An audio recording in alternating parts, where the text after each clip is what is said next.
Vous allez sans doute être jugé, François Bayrou. C'est le journal Les Échos qui l'a révélé hier. Dans son réquisitoire définitif rendu lundi et après 5 ans d'enquête, le parquet de Paris demande le renvoi du parti, le MoDem, et d'une douzaine de ses responsables devant le tribunal correctionnel pour détournement de fonds publics. 12 personnes plus vous, 13 donc, qui pourraient être jugés dans l'affaire des emplois fictifs d'assistants parlementaires d'eurodéputés. Après 5 ans d'enquête, voilà leur décision. Vous continuez à estimer que c'est faux? Mais je vais vous apporter des preuves.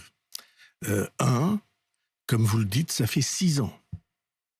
L'affaire a démarré au mois de mars 2017. Et au bout de 6 ans, qu'on se retrouve dans une situation comme celle-là, vous avez dit emploi fictif.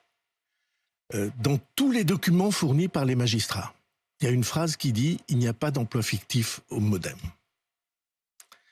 Et ça change quand même considérablement les choses. Ce serait des détournements de fonds européens. Il n'y a jamais eu par l'Europe. Eh bien, ce n'est pas vrai. Des individus qui travaillaient pour le parti. Ce n'est pas vrai. Et c'est les preuves ont été apportées. Il y a eu des jugements de la Cour d'appel. Mais vous ne les avez visiblement pas convaincus, en tout cas pas convaincus le parquet. Parce que le parquet, c'est les accusateurs.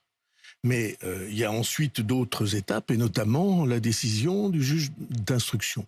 Je vous dis ceci, nous n'avons jamais utilisé ces procédés-là.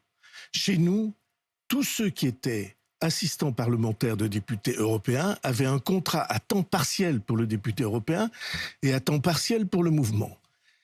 Et la Cour d'appel a dit que ceci suffisait pour prouver que c'était réel et vrai.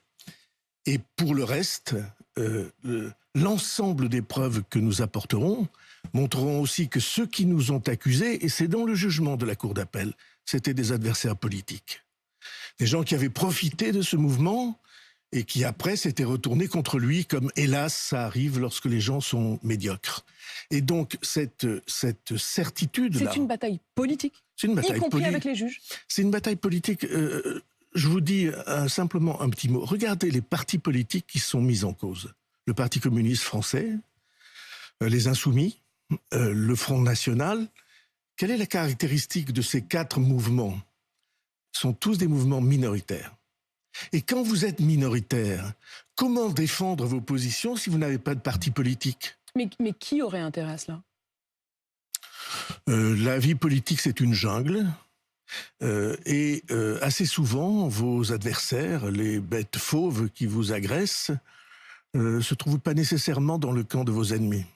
En l'occurrence, les accusations sont parties du Rassemblement national. Il arrive, oui, mais après, il y a des épisodes.